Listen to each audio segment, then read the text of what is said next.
सर्वांना श्री स्वामी समर्थ. तर इथे सकाळी सकाळी आज मी देवपूजा वगैरे केली, हळदीचं लेपन झालं आणि धनत्रयोदशी होती आणि मग फराळाचं सुद्धा मला आज गुलाबजामुन बनवायचे होते. त्याच्यासाठीच आधी कढईमध्ये तूप घेतलेलं होतं आणि मी रेडीमेड इथे एक पॅकेट घेतलेलं होतं छोटं, कारण जास्त बनवायचे नव्हते.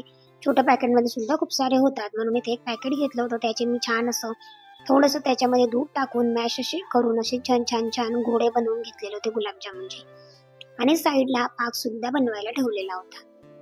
तर त्यानंतरच मी ते लवकर गुलाबजामुन असे छान फ्राय करून घेतले.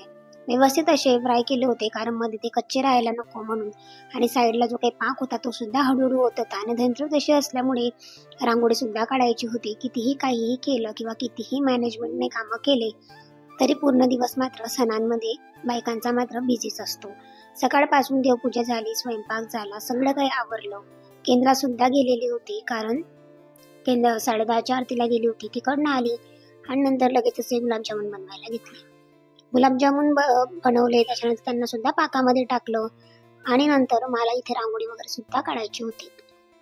तर मी जे काही गुलाबजामुन होते थोडे मोठेच बनवलेले होते कारण अगदी छोटे बनवायचं म्हटलं तर वेळही खूप गेला असता आणि तळायला सुद्धा तितकाच वेळ लागला असता.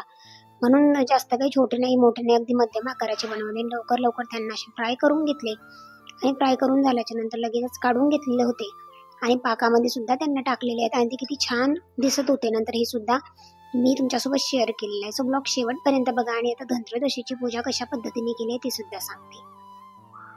तर अशा पद्धतीने अगदी व्यवस्थित अशी गुलाबजामुन तळून झाले आणि लास्टमध्ये मी क्लिप ॲड केलेली आहे की ते कसे झाले होते. त्याच्यानंतर बघा इथे धनत्रयोदशीची पूजा केली. लगेच संध्याकाळी सगळं आवरलं, रांगोळी वगैरे काढून झाली, साडी वगैरे वेअर केली आणि धनत्रयोदशीची पूजा मला करायची होती. त्याच्यासाठीच आता इथे पूजा मांडणी सगळी व्यवस्थित अशी करून घेते आहे. तर बघा, धन्वंतरी देवता म्हणजे भगवान विष्णूंच्या 24 अवतारांपैकी आरोग्याची देवता, देवांचे डॉक्टर आपण यांना म्हणतो. आयुर्वेदाचे डॉक्टर म्हणजे धन्वंतरी देव. या दिवशी संध्याकाळी धनाची म्हणजे आरोग्य लक्ष्मी या व आयुर्वेदिक औषधींची पूजा करतात. या दिवशी धन्वंतरी देवतेचे स्मरण पूजन करावे. आयुर्वेदाचा अर्थ असा आहे, आयुचे म्हणजे मानव जीवनाचे ज्ञान. या दिवशी समुद्र मंथनातून 14 रत्ने बाहेर पडली. त्यात चंद्राचा थोरला भाऊ म्हणून हातामध्ये अमृत कलश घेऊन धन्वंतरी ही देवता 5वे रत्न म्हणून बाहेर पडले. श्यामवर्ण माथ्यावर मुकुट, डाव्या हातावर कुंभ आणि उजव्या हातावर अभयकर म्हणून आश्वासन देत असलेली धन्वंतरीची मूर्ती आहे. त्यांच्यापासून आयुर्वेदाचा विकास झाला म्हणून त्यांना आदिदेव, अमृत योनी, सुधा पाणी अशा विविध नावांनी सुद्धा ओळखले जाते. तर इथे सर्वप्रथम धन्वंतरी देवतेचा जो काही फोटो माझ्याकडे होता तो ठेवून घेतलेला होता. त्यांची पंचोपचार पूजा केली आणि जो फोटो प्रत्येकाकडे असायला हवा. त्याच्यानंतर आयुर्वेदिक औषधी ठेवू शकता तुम्ही पूजेचे ताट मध्ये, फळ, नैवेद्य. तर याच पद्धतीने मी सुद्धा आधी गणपती बाप्पांची पूजा केली. गणपती बाप्पांची गणपती अथर्व शिष्य म्हणून अभिषेक केला. त्याच्यानंतर गणपती बाप्पांची स्थापना केली. साईडला जर तुमच्याकडे कुबेर यंत्र असेल तर ते सुद्धा तुम्ही ठेवू शकता. नसेल किंवा लक्ष्मीची जर तुमच्याकडे मूर्ती असेल तर ती सुद्धा तुम्ही त्या दिवशी ठेवू शकता किंवा चांदीचा कॉईन असेल तो जरी ठेवला तरी चालतो. त्याच्यानंतर मी सुद्धा इथे गणपती बाप्पांची पूजा झाली. त्याच्यानंतर धन्वंतरी देवतेची जे पूजा झाली त्याच्यानंतर सर्व देवांना फूल वगैरे अर्पण करून घेतले आणि या दिवशी आपण एक माळ धन्वंतरी मंत्राची करत असतो. बघा, घरगुती आयुर्वेद ग्रंथाचे वाचन करून आपण निरोगी दीर्घायुष्यासाठी प्रार्थना करत असतो. ही आरोग्याची अधिष्ठात्री देवता असल्याने त्यांच्या सेवेने दीर्घायुष्य व आपल्याला आरोग्य लाभत असते. तर याच पद्धतीने मी सुद्धा छान प्रकारे सगळी व्यवस्थित पूजा मांडणी झाली. बऱ्यापैकी सेवा करायच्या होत्या आज म्हणून 7 वाजेलाच पूजेला लागून गेलेली होती. त्याच्यानंतर इथे तुम्ही 5, 3, 7 अशा पद्धतीने तुम्ही जे काही आहे ते नैवेद्य म्हणजे कडधान्य सुद्धा ठेवायचे असतात आपल्याला, ते तुम्ही ठेवू शकतात आणि मी सुद्धा इथे अशा पद्धतीने ठेवलेले होते. या दिवशीच्या विविध सेवा, दीपदान सुद्धा करायचं होतं आणि 13 दिवे सुद्धा लावायचे होते.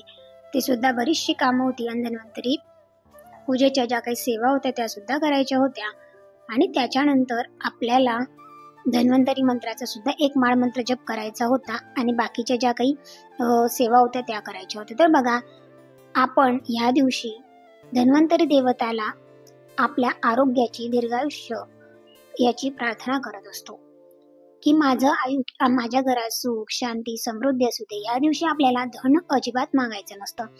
तर ही आरोग्याची देवता असल्यामुळे आपण धन्वंतरीला आपलं आरोग्य हे सर्वप्रथम आपल्यासाठी खूप मोठं धन आहे. कारण आपलं शरीरच खूप जास्त मौल्यवान आणि किमतीवान आहे आपल्यासाठी. म्हणून आपण सर्वप्रथम की आमचं आयुष्य आमच्या घरामध्ये सुद्धा सुख शांती समृद्धी असू दे आणि आमचं आयुष्य आमचं शरीर हे निरोगी राहू दे. तर याच्यासाठी आपण धन्वंतरी देवाला प्रार्थना करत असतो. त्याचबरोबर या दिवशी गुळ आणि धणे याचा नैवेद्य दाखवला जातो. या दिवशी धणे मीठ किंवा झाडू अशा विविध गोष्टींची खरेदी सुद्धा केली जाते आणि ते तितकंच महत्वाचं आहे.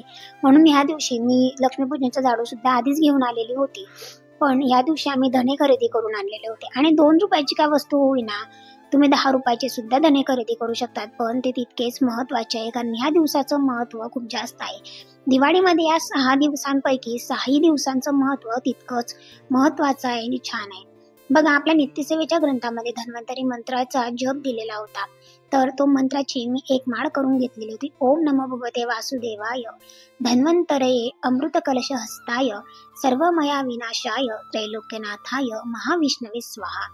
याच पद्धतीने मी एक माळ धन्वंतरी मंत्राची या ठिकाणी करून घेतलेली होती. त्याच्यानंतर अशा बऱ्याचशा ज्या काही आपल्या दिंडोरी प्रणित सेवा मार्गामध्ये सेवा सांगितल्या होत्या त्या सुद्धा आपल्याला ह्याच दिवशी करायच्या होत्या. तर बघा, एक माळ धन्वंतरी मंत्राची करून झाल्याच्या आपल्याला नंतर एक वेळा श्री विष्णू सहस्त्रनाम राम रक्षा, एक वेळा गीतेचा 15वा अध्याय, एक वेळा काल भैरवाष्टक, एक माळ महामृत्युंजय मंत्र ओम त्र्यंबकम यजामहे सुगंधित पुष्पवर्धनम उर्वारुतमे वंदना मृत्युर्मुक्षी यमामृता ह्या मंत्राची म्हणायची होती. हे सर्व स्तोत्र मंत्र आपल्या नित्यसेवेच्या ग्रंथामध्ये सुद्धा दिलेले आहेत. यानंतरचं जे काही काम होतं ते होतं म्हणजे आपल्याला 13 दिवे लावून घ्यायचे होते. आधी मी सर्व सेवा करून घेतल्या. या सेवेला सुद्धा बराचसा वेळ लागलेला होता, कारण सर्व सेवा अगदी व्यवस्थित करायच्या होत्या आणि माळजप म्हटला म्हणजे मंत्र मोठे असल्यामुळे वेळच लागतो. तर आता हे 4 ते 5 दिवस हे थोडंसं असतं का जास्तीच्या सेवा आपल्याकडून म्हणजे माता लक्ष्मी धन्वंतरी देवी सगळे काही करून घेत असतात. आणि दिवाळी म्हटली म्हणजे सेवा तर झाल्याच पाहिजे. फक्त दिवे लावून किंवा फटाके फोडून किंवा सुंदर सुंदर तयार होऊन एवढंच आपलं नसतं, तर वर्षभर आपल्याला ही घरामध्ये ऊर्जा प्राप्त करून घेण्यासाठी तेवढे कष्ट तर मात्र आपल्याला प्रत्येकाला घेतले गेले पाहिजे. याच्यानंतर बघा, आम्ही सगळीकडे म्हणजे सर्वप्रथम पहिला दिवा होता तो म्हणजे गणपतीचा, माता लक्ष्मीचा, त्याच्यानंतर तुळशीचा, त्याच्यानंतर लगेचच उजव्या किंवा डाव्या बाजूला लावायचा होता आपल्याला पुढून म्हणजे पुढच्या दाराला, तिथे सुद्धा मी एक दिवा ठेवून घेतलेला होता. यानंतर लगेचच आपल्याला पुढचा दिवा ठेवायचा होता तो म्हणजे एक तुम्ही पिंपळाच्या झाडाला ठेवायचा होता आणि एक महादेव म्हणजे कोणत्याही एका मंदिरामध्ये ठेवायचा होता. तर अजून 2 दिवे मी तेच ठेवून घेतलेले होते. जिथे जाणं शक्य होत नाही ना, तिथे तुम्ही घरात म्हणजे देवासमोर सुद्धा दिवे ठेवले तरी चालणार होते. याच्यानंतर एक म्हणजे कचऱ्याजवळ, कारण कचऱ्यामध्ये सुद्धा तितकीच नकारात्मकता असते आणि या दिवशी आपल्याला ह्या दिवशीच काय तर आपल्याला दररोज आता कचऱ्याजवळ दिवा लावला गेला पाहिजे. म्हणून 13 दिव्यांमधून एक दिवा कचऱ्याजवळ लावला. एक दिवा आपल्याला बाथरूम मध्ये लावायचा होता, तो सुद्धा बाथरूम जवळ ठेवला. नंतर खिडकीमध्ये सुद्धा दिवा ठेवलेला आहे आणि गच्चीवर लावायचा होता. आता आम्ही फ्लॅट सिस्टीम मध्ये राहतो म्हणून टेरेसवर जाणं शक्य नसतं इतक्यावरती किंवा लावू शकत नाही, कारण तिथे कोणी बघणारं नसतं. म्हणून मी जे काही दिवे होते ते बाल्कनीमध्ये उंचावर ठेवलेले होते. थोडेसे उंचावर पाहिजे आणि बाकीचे जे काही होते ते धन्वंतरी देवासमोरच ठेवलेले होते. तर ह्या पद्धतीने छान अशी पूजा झालेली होती, दिवे वगैरे लावून झाले.